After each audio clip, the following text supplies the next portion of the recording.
Okay, sweetheart, I need you to tell me who this man is to you. He's my dad, we're reading. Did he tell you to say that? No, he's my dad. Sir, I need proof. Custody papers, a birth certificate. If you can't show me something right... Officer, I am a licensed attorney. This is my daughter.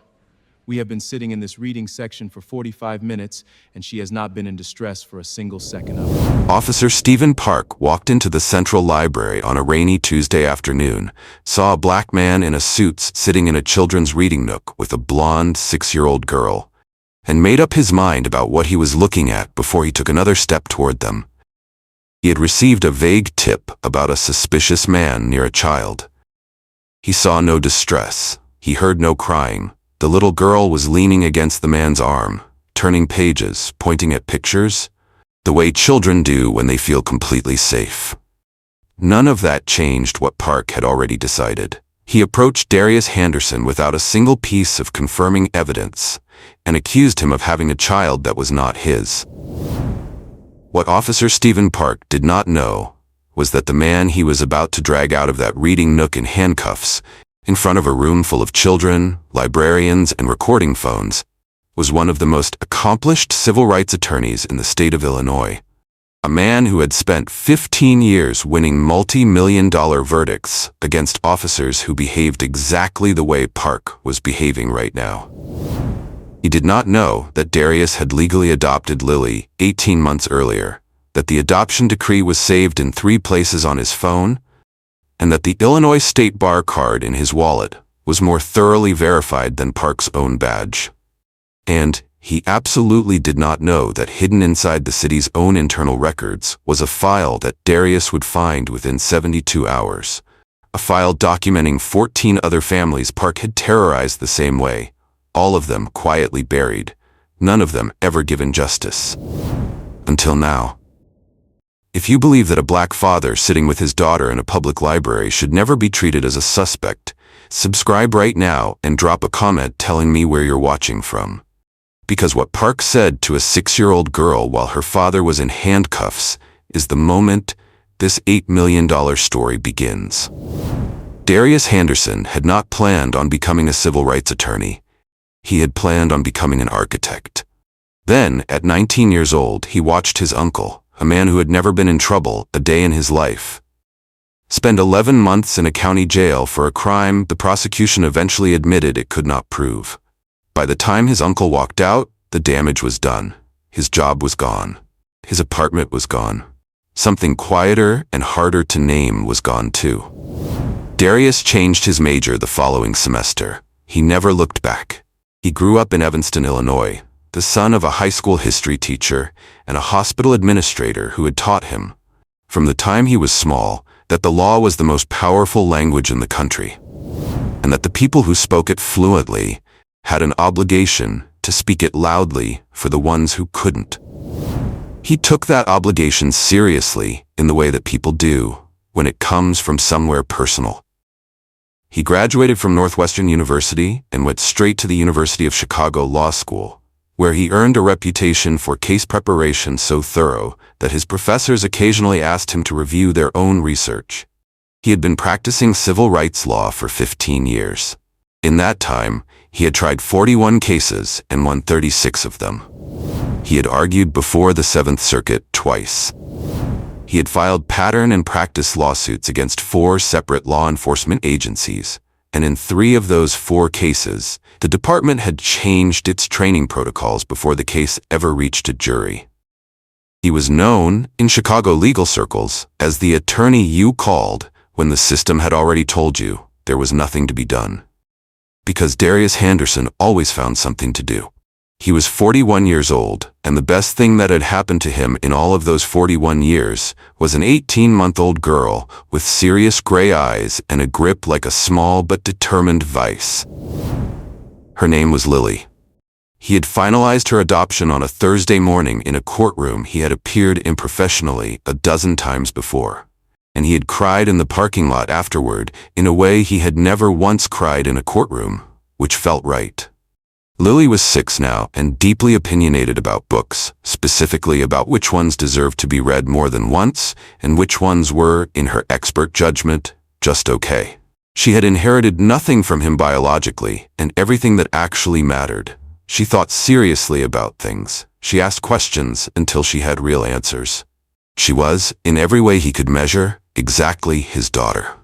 On a rainy Tuesday in November, he had picked her up early from school and taken her to the Central Library for a school project about community helpers.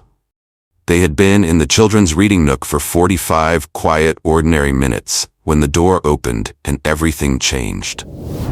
Stephen Park had been a police officer for 12 years and had spent most of them looking for something to be right about.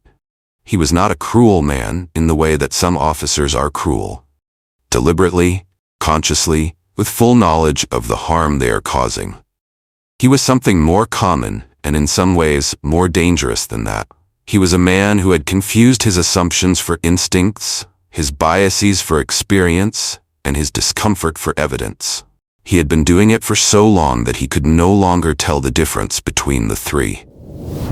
He was 38, average height, with a way of scanning a room when he entered it that was less like awareness and more like suspicion, applied evenly to everything until it found somewhere to land. His fellow officers described him as thorough. His supervisors had noted in 3 separate reviews that he had a tendency toward premature conclusion formation, a phrase that meant he decided what was happening before he had enough information to know. None of the reviews had resulted in any formal action. He worked the library district beat, which covered 4 public libraries, 2 community centers, and a stretch of park space that connected them. It was considered a quiet assignment. Most officers wanted something busier. Park had requested it specifically, because quiet spaces were where he felt most able to practice what he called pattern recognition, the skill, as he described it, of noticing things that were slightly off before they became problems. What he noticed in practice was Black and Latino men in spaces he had internally categorized as not belonging to them. Fathers at playgrounds, men at reading tables, people sitting in public spaces doing nothing wrong, whose presence his pattern recognition decided required a closer look. He had acted on this recognition 14 times in 5 years.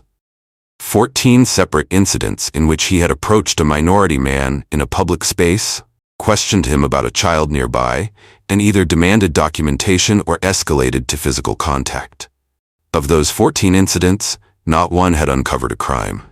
Not one had resulted in any finding of wrongdoing by the adult he had stopped. And not one had ever been compiled into a single file, because the complaints, when they had been filed, had been processed individually, by different supervisors in different quarters, so that no one ever had to look at all 14 of them at the same time. So that was about to change. On that Tuesday, Park received a call at 2:47 p.m. A librarian had reported a suspicious man in the children's section. The call log would later show that the librarian had described a man who was very focused on a young child. No distress from the child had been noted. No specific concerning behavior had been described. It was the vaguest possible category of tip, the kind that required at minimum a calm visual assessment before any action was taken. Park drove to the library in under 4 minutes. He did not take a calm visual assessment.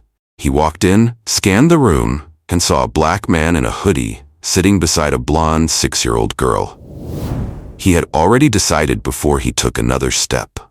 The children's reading nook at the Central Library was the kind of place that was designed to make children feel safe. Low shelves with rounded corners, cushioned window seats in primary colors, a handmade paper mobile of illustrated book covers hanging from the ceiling. The carpet was soft and patterned with stars, and the lighting was warm and low. And the whole area smelled like the particular combination of old paper and new crayons that meant something good was happening. Lily had her shoes off and was sitting cross-legged on a yellow cushion with a picture book about a girl who builds a bridge. Darius sat beside her with a larger reference book on community workers open across his knee, occasionally pointing at something or asking a question that made Lily think hard before she answered. It was, by every observable measure, a perfectly ordinary afternoon between a father and his daughter. Park entered the nook without slowing down. He stopped 2 feet from the table where Darius's things were spread, and he looked at Lily first. "Hey, sweetheart," he said, and his voice dropped to the soft register, Adults sometimes use with children when they want to suggest that the adult nearby is the problem. Can you tell me who this man is? Lily looked up from her book. He's my dad. Did he ask you to say that? No, Lily said. She looked at Park with the direct, unhurried attention of a child who had been raised by a man who asked her real questions and expected real answers. He's my dad. We're doing a project. Darius set his book down slowly and kept his hands visible on the table. Officer, he said, his voice completely level. My name is Darius Henderson. I am a licensed civil rights attorney with the Illinois State Bar. This is my daughter Lily. I finalized her adoption 18 months ago. I have the documentation on my phone and my bar card in my wallet, and I am happy to show you both. Park looked at him. I'll need to see something that proves she's in your custody. I just offered you that, Darius said. I have the adoption decree saved as a PDF. I can show it to you in under 30 seconds. I need to ask her a few more questions first. Darius looked at him steadily. She is 6 years old, he said. She has already told you who I am. I am asking you not to question my child further without legal cause. If you have a specific concern, I am the adult present, and I am the person to address it to. Park turned back to Lily. Sweetie, where are your real parents? Darius placed one hand flat on the table. Officer Park, he said, reading the badge, and his voice had gone very quiet and very precise. I am her real parent, and I need you to stop talking to my daughter right now. Park looked at him for a long moment. Something shifted behind his eyes. Not doubt, not reconsideration, but the specific, stubborn settling of a man who has been questioned and has decided that being questioned is the same as being defied. He reached for his radio. The children's reading nook at 3:09 p.m. on a Tuesday held 11 people besides Darius and Lily. 3 other children on the carpet with books, 2 parents on window seats with their phones, a grandmother reading aloud to a toddler in the corner, a librarian named Rosa Gutierrez, who had been in the process of reshelving picture books when Park came in and had not moved since. All of them were watching. 3 of them had phones in their hands. Park called for a second unit and then turned back to Darius and told him to stand up. Darius stood up slowly, keeping his movements visible and deliberate, and told Lily in a low voice to stay on the cushion and keep looking at her book. Lily did not look at her book. She watched her father with wide, serious eyes and did not make a sound. I need to see your ID, Park said. I have been trying to show it to you, Darius said. He reached into his wallet and produced his Illinois State Bar card, holding it level and flat. This is my bar card. The number on it connects to the Illinois Supreme Court's attorney registration system. You can verify my identity and my active license status in under 2 minutes. Park took the card. He looked at it. He turned it over. This doesn't prove the kid is yours. Then allow me to show you the adoption decree on my phone, Darius said. I'm going to need you to step away from the child while I sort this out. She is my daughter, Darius said. I am not stepping away from my 6-year-old daughter in a public building. Park took one step forward and put his hand on Darius's arm. Darius did not resist. He stood completely still. And in that stillness, there was something that Rosa the librarian would later describe in her statement as the most controlled thing she had ever seen a person do. A man holding every instinct he had in check, because he knew, with professional certainty, that the next 30 seconds were going to matter for a very long time. Park turned him toward the bookshelf and pulled his hands behind his back. The bar card hit the carpet. One of the recording phones caught it clearly. The Illinois State Bar seal face-up on the star-patterned floor. Daddy, Lily said. Her voice was very small. I'm here, baby, Darius said, from against the bookshelf, still calm, still completely in control of his voice. I'm right here. Don't be scared, you're safe. One of the children on the carpet started to cry. The grandmother in the corner pulled the toddler close. Rosa Gutierrez had her phone up, steady, capturing everything. Park clicked the handcuffs on at 3:11 p.m. The library was silent, except for the sound of a child crying and a father telling his daughter, over and over, that everything was going to be all right. He believed it. He was already building the case. Rosa Gutierrez had worked at the Central Library for 16 years, and she had never once called the police on a patron. She had handled arguments, medical situations, a man who fell asleep and could not be woken, and one very memorable incident involving a stolen umbrella and a great deal of misunderstanding. She had handled all of it calmly and without escalation. What she was watching now was the opposite of that. She kept her phone steady and said nothing while Park walked Darius toward the Nook entrance, because she was experienced enough to know that intervening physically would not help, and evidence would. She had the angle, she had the lighting, and she had been recording since the moment Park put his hand on Darius's arm. She would later submit 47 seconds of footage that the city's own legal team would describe in an internal memo as extremely problematic for our position. The two parents on the window seats were also recording. One of them, a woman named Claire, who had been bringing her son to Tuesday Story Hour for 2 years, had recognized Darius from a photograph in a Chicago Tribune article about a civil rights verdict from the previous spring. She had texted her husband as soon as Park walked in. By the time the handcuffs went on, her husband, who worked in local news, had already been contacted. The grandmother in the corner was not recording, but she was watching with the specific, unblinking attention of a woman who intended to remember every detail, and she would prove, in her written statement submitted 3 days later, that she had succeeded. The second unit arrived at 3:14. The officer who entered the Nook, a 7-year veteran named Marcus Webb, took in the scene in the way that some officers do when they walk into something a colleague has created and immediately understand that it is a problem. He saw the bar card on the floor. He saw Lily, still on her yellow cushion, very still, watching her father with an expression that no 6-year-old should have to wear. He saw the phones. He saw Rosa, still recording from the shelving area. He went to Park and spoke to him quietly. Park showed him the tip log on his radio and said he had responded to a suspicious activity report.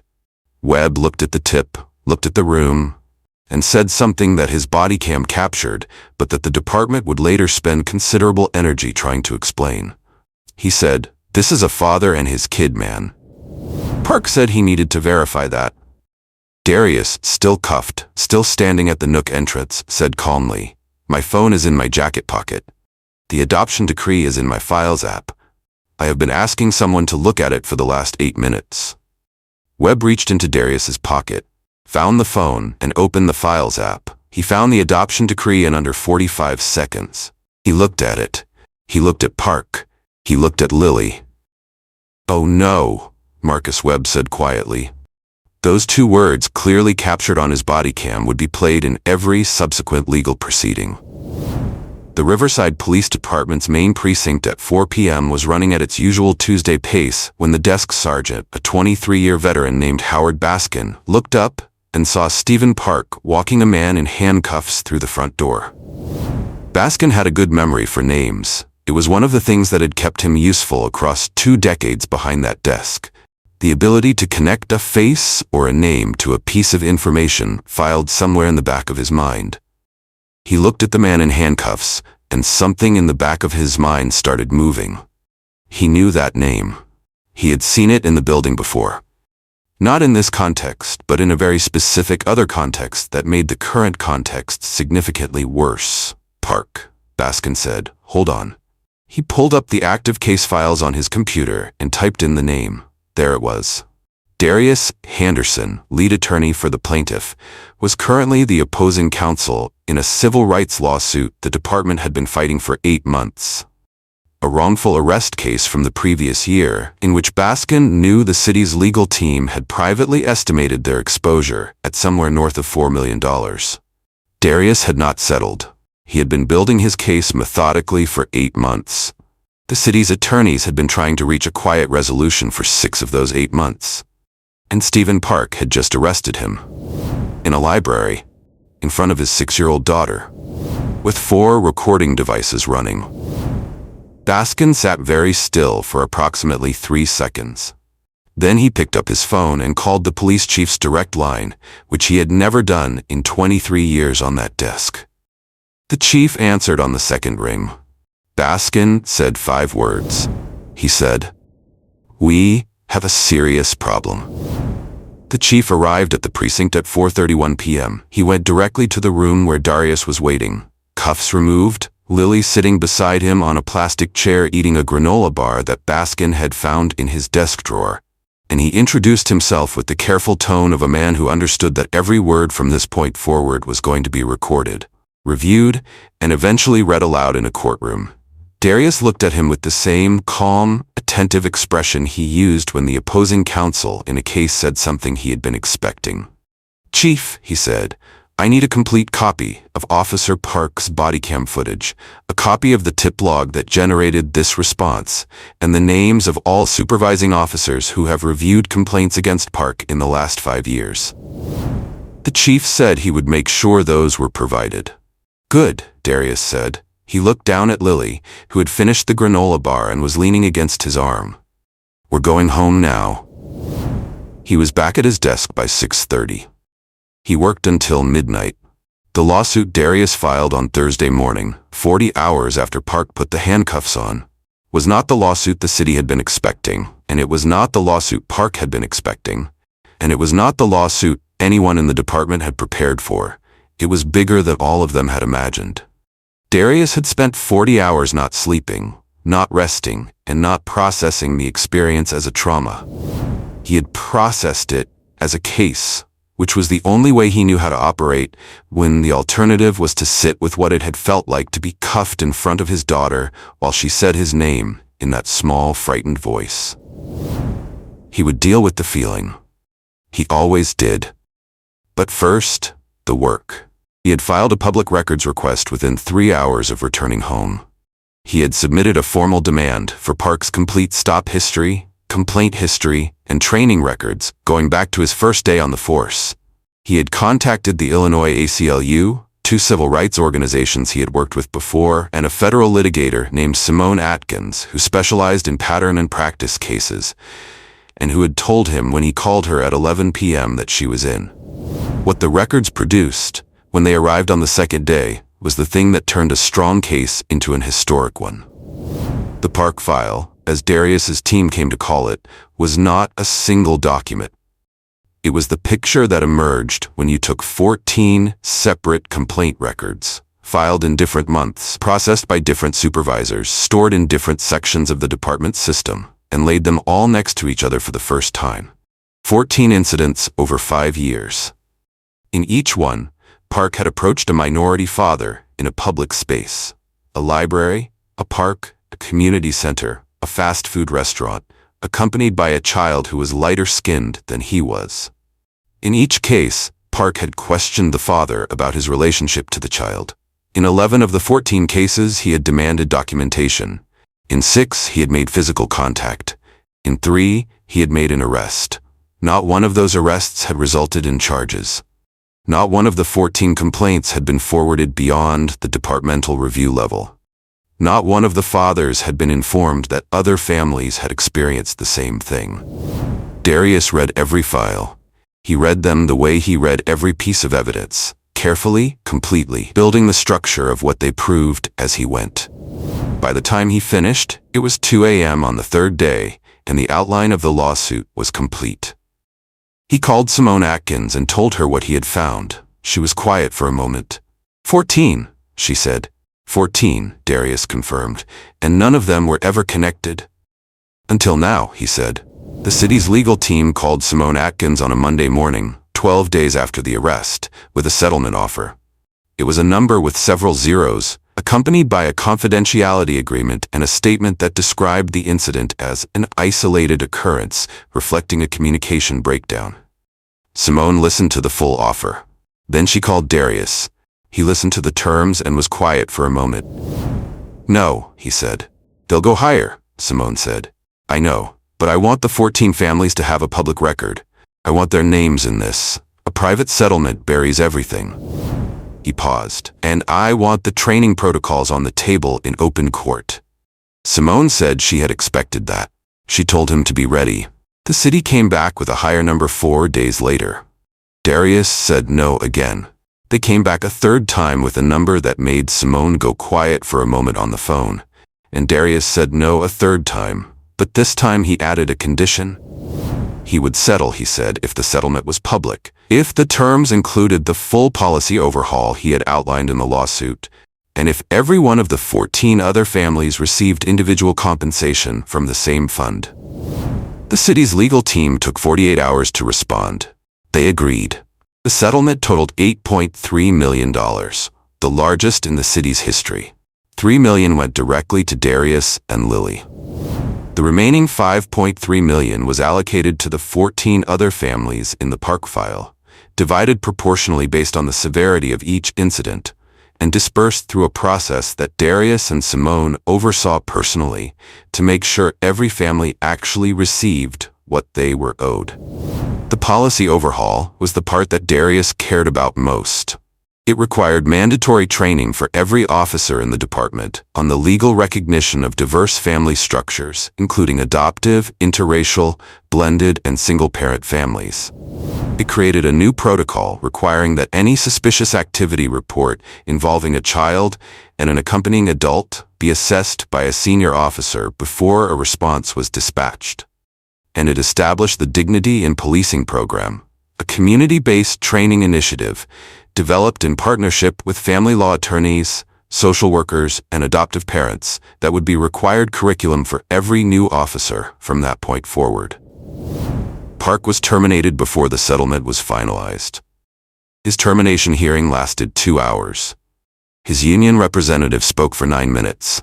The panel deliberated for less than 20. Darius was not present at the termination hearing. He was at Lily's school for parent-teacher conferences, which he had scheduled 2 weeks in advance and had no intention of missing. The Central Library opened at 9 o'clock on a Saturday morning in April, and Darius and Lily arrived at 9:15, which was exactly when Lily had decided they needed to be there. She was wearing her purple jacket and carrying a book she had already read 4 times but wanted to read again.